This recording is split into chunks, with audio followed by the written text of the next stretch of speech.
At 3 p.m., Rose Jenkins, the new hire who had barely been here a few days, suddenly tagged me in the company group chat with a few hundred people in it. "Hi, can you stop hammering your keyboard? The noise is making my stomach hurt. The baby I'm carrying is sleeping. If you shake it into a concussion, I swear I'll make your whole family pay for it." I rushed to explain. I was racing to finish a proposal that was due soon, and I was using a silent keyboard. But she wouldn't believe me, no matter what I said. I kept my patience and explained it over and over. To avoid any more trouble, I even asked if I could move out to the hallway to work. What I didn't expect was that a week later, she would storm into the break room with a kettle of freshly boiled water and dump it straight over my head. I collapsed in a pool of scalding water, my skin blistering and tearing open. She kept screaming as if she had lost her mind and smashed my head with her high heels over and over. "It's all your fault. I lost the baby. Your keyboard noise shook my son to death."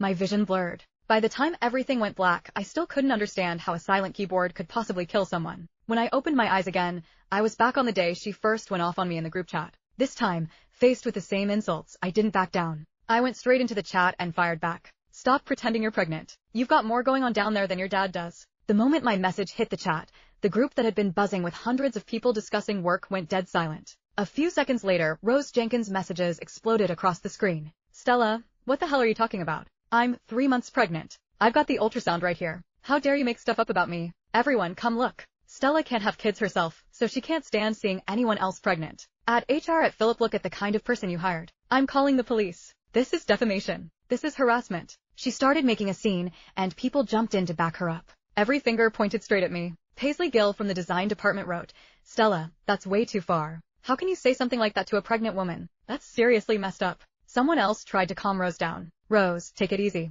Don't get upset for the baby's sake. Stella was just joking." But Rose wasn't letting it go. "Joking? Who jokes like that? We're not even that close. She's just jealous I married well, and I'm carrying my husband's baby. My pregnancy's already unstable. The doctor told me over and over that I need to be careful. And this woman's out here, pounding her keyboard like a construction drill. If anything happens to my baby, she's the first one I'm coming after." People from other departments started chiming in too. "Exactly. She already said she's not feeling well. Can't you keep it down a little? It's already afternoon. Can't your proposal wait until tomorrow? Why are you picking on a pregnant woman?" Reading all of that, I actually laughed. In my last life, this was exactly how they cornered me, step by step, until there was nowhere left to go. I explained again and again that I was using a silent keyboard. I even carried my laptop out into the hallway just so I wouldn't bother her. And what did I get in return? A kettle of boiling water poured over me from head to toe. By the time I died, my skin had been burned raw, my skull cracked under the heel of her shoe. The last thing I saw in this world was Rose's twisted, hysterical face. I closed my eyes. I could still feel the searing heat of that water, as if it had burned itself into my soul. Anger and hatred surged in my chest, crashing into each other. Rose kept tagging me in the chat, as if she had gone completely off the rails. "What? Cat got your tongue? Why aren't you saying anything now? Feeling guilty? Did you do it on purpose? You just don't want me to have a good life, right? I finally got pregnant, and you had to ruin it, didn't you? If anything happens to my baby, can you afford to pay for it? Are you going to pay with your life?" I stared at her text, and whatever restraint I had left finally snapped. I hit record and sent a voice message into the group, my tone cold and steady. "Pay with my life? Pay you back for what? The crap you're carrying?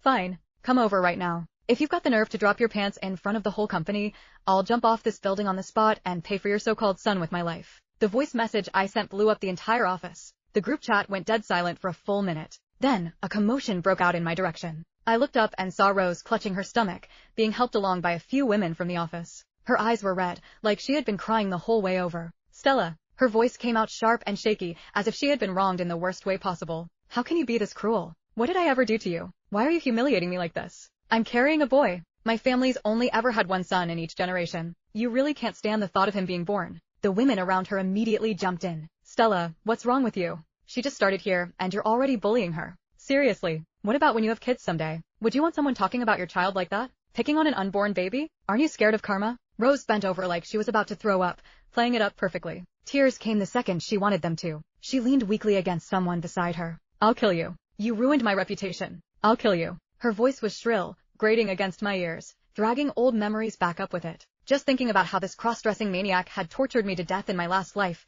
made my whole body shake. And when Rose said she was going to kill me, something inside me snapped. I shot to my feet, shoved the women around her aside, and grabbed her by the collar. "Kill me? You already did that once. Go on. Keep acting. Where's your bump? Where's the ultrasound? Show it to me." Rose froze, clearly thrown off by my tone. After a couple of seconds, she lunged at my face, fingers clawing. I twisted out of the way and stuck my foot out. Rose went down hard, face first. The memory of that boiling water pouring over my head came rushing back, the pain so vivid that it made my vision flash. My anger surged. I stomped down on her back and grabbed a fistful of that smooth wig, slamming her head toward the floor. Keep pretending. Go on. Let's see what you really are. Pinned under my foot, she could only scream, high and wild. Help! Someone help! Stella's lost it. She's trying to kill me. My baby. Her shrieking pulled more people over. Hands grabbed at me from all sides, dragging us apart. Two guys pinned my arms before I could even catch my breath.